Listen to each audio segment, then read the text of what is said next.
dzina langa ndi Steve Kondwa Banda. Masiku mbuyo masabata mbuyo takhati kuona zipani za UDF, Afford, UTM ndi DPP kubwera pamodzi kudandaula zina zotsamwitsa zokhuza nkhani la bungwe loyendesa chisankho la MEC. Imodzi mwa nkhani ndiyo kuti wapampando wa bungwe limeneli Mayi Annabel Ntalimanja omwenso ndi judge ku bwalo la High Court amenewa atule pansi udindo wawo kamba kakuti akuganizira kuti iwowa kupangidwa connect ndi chipani cha Malawi Congress Party. Aini ake osadalankhule kenakali konse pa za nkhani imeneyi koma dzina lawo kwa president lidasankhidwa ndi bungwe lija la Judicial Service Commission motsatira ndondomeko komanso malamulo a dziko lino la Malawi komanso oyendesera chisankho. Zipani zimene zitabwera ndikunena zimenezi kuti zichitike ndikupereka masiku 14 kuti akapanda kutero akhale akupanga zondesero dziko lonse. Taonanso mabungwe omwe si aboma omwe amamenyera ufulu kapena kulankhula zinthu zina zikakhala kuyenda bwino akubweranso ndikunena kuti akufuna kunena kuti mkulu ameneyi wa bungwe la MEC Mayi Ntalimanja atuleso pansi udindo wawo. Ndi amene ali mkulu wa Concerned Citizens mwachidule among the citizens amene ali pampando wa bungwe limeneli Oliver Nakoma omwe nawonso bungwe lawo gulu lawo likunenanso chimozimozi mogwirizana ndi zipani zinayi zomwe zikunena kuti wapampando wa bungwe loyendesa chisankho cha chaka cha mawa cha president kansala komanso phungu atule pansi udindo. Ndikulanthuleni Anakoma, muli bwanji? Ndili bwino, kaya muli bwa? Tili bwino. Zikoma kwambiri. President satenga dzina la judge paika. Ndondomeko yake ndiyo kuti Judicial Service Commission ndi bungwe la majaji motsogozedwa ndi ya Chief Justice lomwe limasankha mayina ndikupereka kwa president kuti asankhe dzina limodzi. Inu mukutsutsana nawo Mayi Ntalimanja chifukwa chani? Chomwe akulakwirani munthu wa Mayi ndi chani? Zikoma kwambiri. Choyamba mwina tinene kwa Malawi kunena kuti Mayi amene wasanalakwe china chilichonse sanatilakwire ife. Koma nofana ndibweze mbuyo pang'ono background unena kuti mchaka cha 1994 dziko lino la Malawi linapita ku democracy. Tikamanena kuti democracy ndiye kuti muchizungu amanena kuti majority ndi amene mapanga rule kapena anthu amene alipo ochuluka ndi amene ganizo lawo limayenera kusatidwa. So tikatenga ku Malawi kuno tili ndi zipani zikulu zimene ndikuzitcha zikulu zilipo mwina 5. Malawi Congress Party, Democratic Progressive Party DPP, UDF, UTM komanso Afford. Now out of zipani zimenezi 5 izi ndi zimene tikunena kuti they are the main players kapena ma stakeholders. Chifukwa tikamanena kuti chisankho ma main stakeholders amene ali ainu ake achisankhocho ndi zipani. Chifukwa ndi zipani zimene zikufuna kuti zikapikisane ku 2025. Ndi zipani zimene zimapikisana pa chisankho. Now pa zipani zimene 5 ndatchula zija zipani 4 zikuloza zala mkulu wa MEC kunena kuti ku MEC kusukuduka zigamulo kapena upangiri wabwino. Choyamba zipani zimene zikuloza chala ku MEC kunena kuti abweresa kanyama kena kamene akukutchula kanyama kachisulo kowerengera chisankho. Mbuyo monsemu zisankho zijama kuwerengera manyo kuwerenga chimozi 1 2 3 ndikupanga record. So Annabel Ntalimanja atabwera ngati wa mkulu wa MEC akuti abweresa chisulo china chimene chiwerengere mavoti. Therefore mukumvesesa kwathu ma press briefing amene akhala kuchita azipani amenewa azipani 4 akususana ndi zimenezo nena kuti tikuona ngati kuti pochosa zosatira zimenezi ku masenta kuti zipite zikawerengedwe kuti zikaphikidwe kuti zituluke ngati zosatira zisaduse mu chisulo china chilichonse. Ngati mwakhanso mukundisatira Steve mwakhanso mwina mukumva pa social media kunena kuti zikuoneka ngati kunena kuti Malawi Congress Party yabwesa chisulo chimene chimadala kuti pamene zosatira zikulowa mu chisulo chimenezi zisinthidwe. Nawe ifika mabungwe amene si aboma amene tikukonda mtendere timafuna kunena kuti zimene zinachitika 2019 titavota chisankho panapeza kuti chaka chonse chinatha tikukangana ma demonstrations ngati why anthu ena amanena kuti zisankho zesi zinaende bwino. So kudandala kumene kudandala kuti ma commissioners zawo zikuloso anasankha ma commissioner a DPP ndi ndani? Ndi a DPP ndenda kupasani ndakupasani example nena kuti ma commissioners achisankho ako electoral commission sayambira kukhala pa 2025 2019 kunaliso ma commissioners koma tinaona chipani chimene chinali ma commissioners kumene kwechikukana kusatira za chisankho mapeto ake kunachitika chani anthu anapita pasono ndikuyamba kuphwanya katundu ma commissioners a DPP amene ali kumene kuja kapena azipani zina amene ali kumene kuja sikuti ndikoyamba kukhala kwayo ngati ma commissioners amene wandofunika which is ndofunika ndichifanya nazo zipani zikudandaula therefore if tangoyangana kudandaula kwa zipani followers nina kuti sizikukhutira ndi kusongola kwa nkhani ya chisankho ndipo opewa zimene zachitika kumaiko ena padakali pano muko zandivomereza ino Malawi kunena kuti ku Mozambique kuli mpungwepungwe chisowa chake ndi chimenechi kunena kuti anthu sakuvomeza chisankho mpaka lero chimene mwina kuchizwa njonena kuti ngakhale kunoko kumibawa kuti kuchitika zina zake charatiloza general manager iwo ngati wapa mpando chichonse chikubwera pa mpando wawo ndiye ndikunena kuti ngati pali anthu ena amene akuwakayikira kuti zimene zikukhalira mayi wasayendesa bwino chisankho ngati mayi amene ali dotolo si munthu wamba munthu wozowa malamulo ndikuwapempha kuti iwo anakachoka pa mpando paja kuti zikamachitika asambe mmanja kuti inetu paja ndinachoka ndiye ndizi komanso timafuna tinene kuti munthu akakulemba ntchito chifukwa meki ikuyendesa chisankho timizi una kuti ikuyendesa zinthu za anthu a Malawi so ma main players achisankho chimenechi ndi zipani now out of 5 parties zipani 4 zikunena kuti tikuonapo pali minga bwanji anabelo ndali manja pozindikira integrity yawo achoke pa mpando pa kuti a president asankhe munthu wina amene zipani zinazija zimvomereze ndiye musipi yomwe kuti zisankho zikazatuluka alisazakhala okhutira ndiye zimene tikunena ifa kwa china ndi chani chomufuna mai ndali manja tikuona kuti ife mabungu musi aboma tikayangana process ichi mene zipani zikudandaulira tachitenga kunena kuti mai ndali manja sakuta engagement ndi ma stakeholders akupanga ziganizo zaiwoka ndiye timanena kuti nkhani for example imene ya chisuluji muti ka systematic anakhala kuti zipani zinaze were engaged and azipani zinaze akhulupirira kunena kuti zimene zochitika zindizoona mese kumachitika nekof kanga ndisakulakwitsa matenga zipani zonse kukambirana posachedwa pati nawo banja zipani sabwetsa mfundo zimene now foja ne musibe kuti zikuyenda bwino ino so mfuna kunduza kuti anthu ena ndiozungulira mitu zipani zonse zifollows nchifoja ne ziganizo za kumeke zikondwesa chipani chimodzi so tikamanena kuti afuna kubela zisankho ndikuti tikulakwisa ndichifukwa chani MCP akukondwera nazo kunena kuti zimene zinzolondola pomwe anza ufola kuti ayi for example patachitika press briefing imene ifata sata ma press briefing awira zipani 4 so timafuna kuti tichose kuloza zala DPP uko if I tikunena kuti ndizipani ziyandi 4 zimene zili ku opposition patachitika ma press briefing awiri madandaulo akudandaulidwa ndi ya MEC komanso NRB amene akuyankha ndi Moses Kunkuyo nene waboma la MCP why ku NRB kuli neneri wake ku MEC kuli neneri wake ndichifukwa chani madandaulo opita ku MEC akuyankha ndakuboma ndiye tikanenda kuti izizo kupanga ndaboma kuti azabere chisankho ndiye kuti kwana mizira ndiye popewa zimenezo dasoti kunena kuti I was back excuse komanso pali mfundo imene ikunenedwa kunena kuti mai anabelo ntali manja ndi mwana wa Malemu John Tembo amene anali president wa chipani chimenecho cha Malawi Congress Party umboni ulipo ndipo ife ndi mwana namba ya taona iya zimene siti kuziziwa ndi munena ndingasomuzo munena bwanyi mwana wa John Tembo ife zimene tutazoona musochi chimene ndipo ndizoona zimene anakoma ndibungula la the citizens ngati mukuti ndi mwana wa Malemu John Tembo ndi mwana wa namba chani ndi zimene tu zili kuno kaya mwana wa namba chani zimene ife sitinganenere zimenezo koma zithu zimene zikudusa mu social media nkhani zimene zikudusa mu social media zikutsimikiza nditu mutengera za pa social media ndi zimene timatengera atu komanso amayi anabentani matiko zobwesa pano chithunzi cha wanavala makaka achipani cha MCP it means ngati zipani izikudandaula kuti amayi anabentani manja alafiriti ku MCP ndizona now popanga clear zonsezi majaji nziko munali mwambirimbiri ndi chifukwa chani appointing authority kukakamira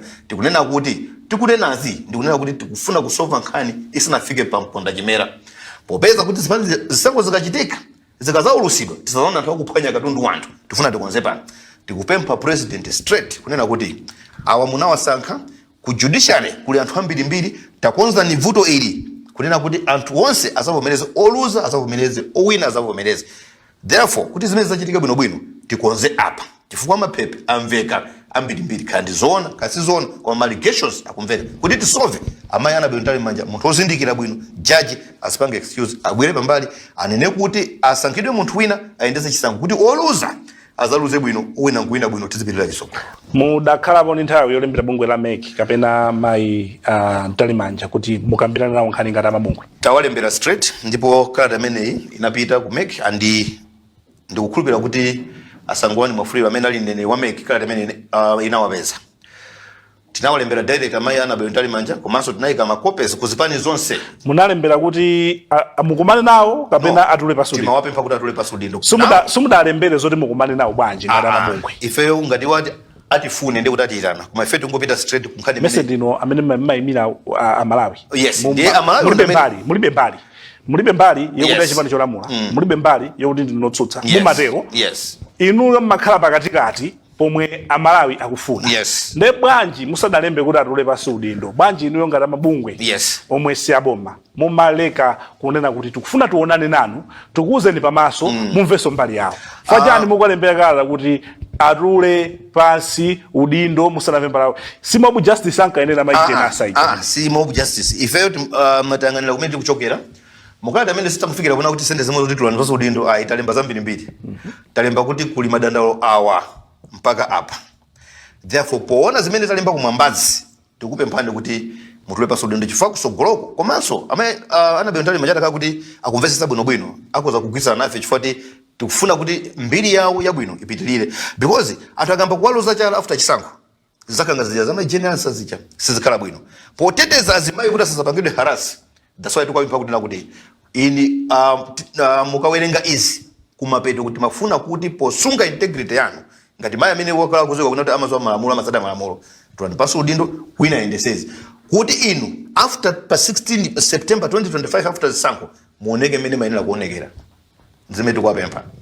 Therefore mukalata sitamufika kuti tulandipasa udindo ayi tawalongosola bwinobwino kuti poyang'anira zili pa kuntundako timakupemphani kuti inu mutule pasa udindo. Why? Kuti anthu chikazatuluka chisankho asatinde kuti tinali natoba kuti ndimona tena John Tembo tinali we don't want that.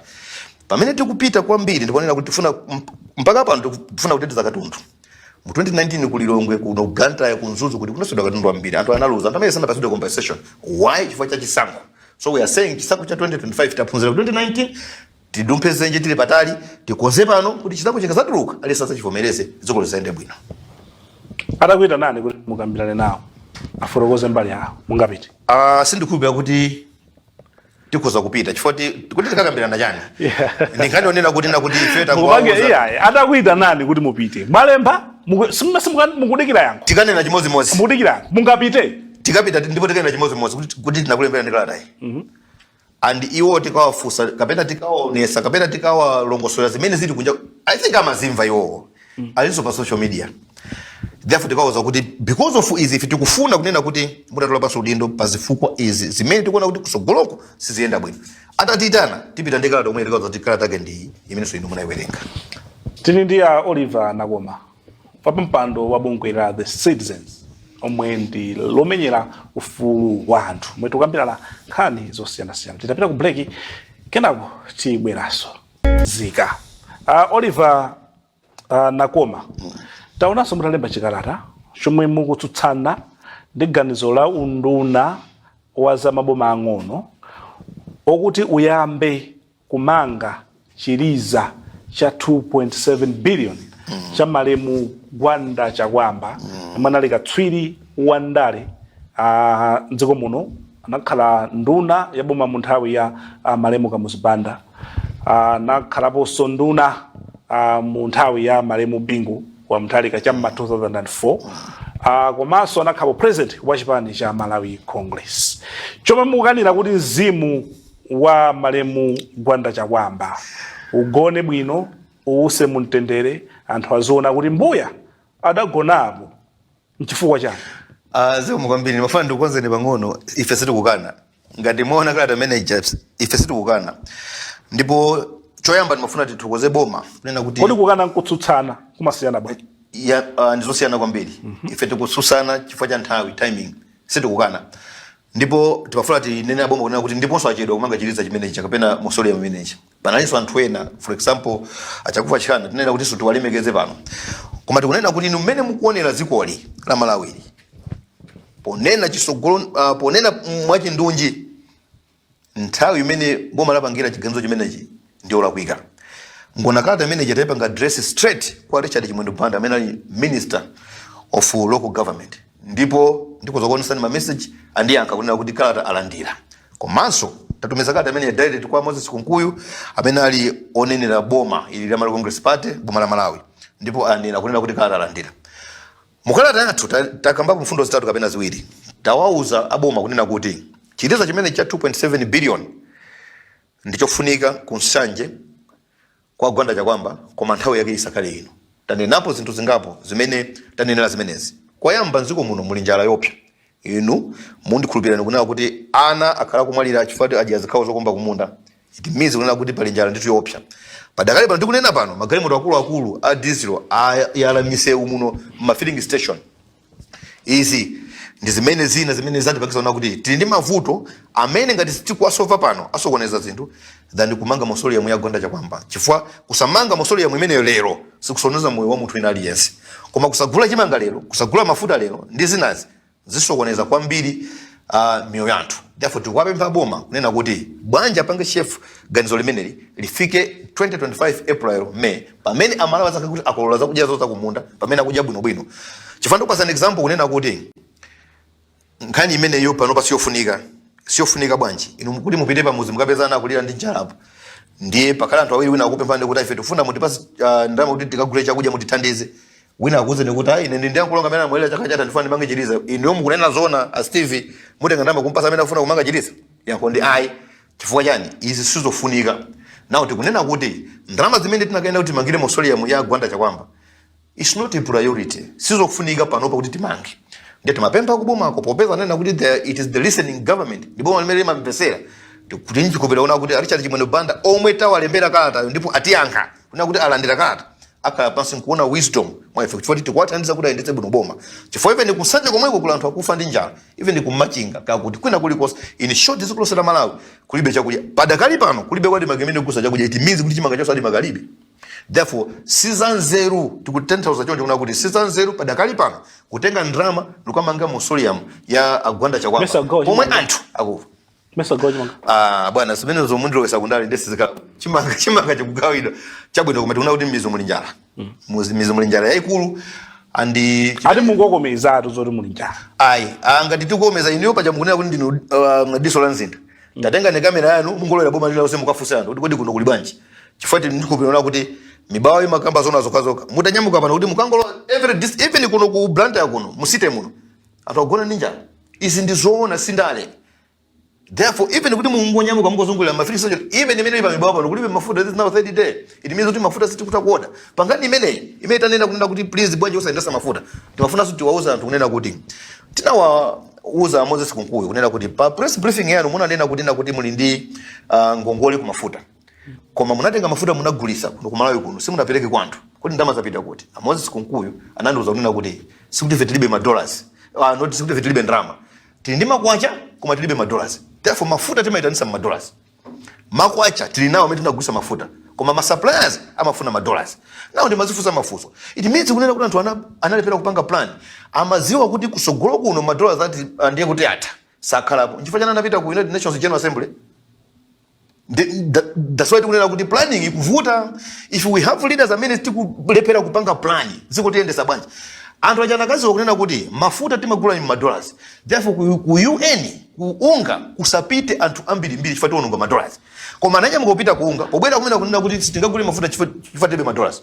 It means kuti they are failing to plan. Now tikuwathandiza kunena kuti alamule bwino kuti zikoli lipite chisogolo. Chifukwa whosoever is ruling zimene tikufuna tuna kuti apange ziganizo zabwino. And as we are talking now, this is now November. Leo ndi pa 6 kapena pa 5 November. Koma kunja kuno kulibe ku fertilizer. Why AIP? Anthu ndithu akudikira chifukwa mvula igoposa chedwa. It means government is failing to import fertilizer because alibe jani kodi ma dollars. Therefore ndi chifukwa nyani munatenga ndama zambiri kupita kuunga. So mafuso amenewa ndifika mafuso adisizikhala zama zambiri. Zimakhala ndama zambiri bwana. Ndifuna tukusemekeza ndi kuuluka kuno kuti upite kuunga ku United Nations ku America ndikutenga anthu 4 5 or 10 15 or 6 city.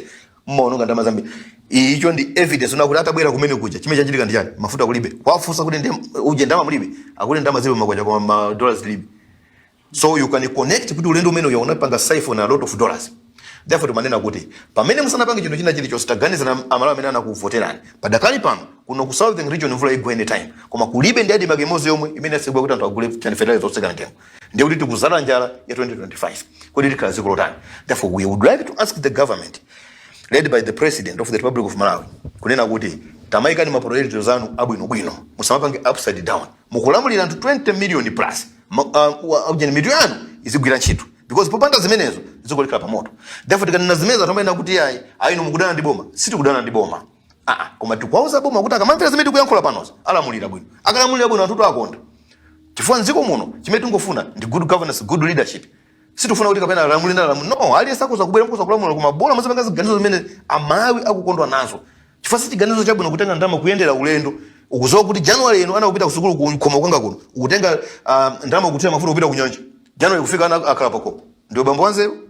Therefore tikunena kuti tatiyendi tisanambe kupanga zinthu tiyambeka kuganiza madolars wandochepa. Therefore ku United Nations tisapite ndalama izi tigule mafuta kuti anthu asangalale.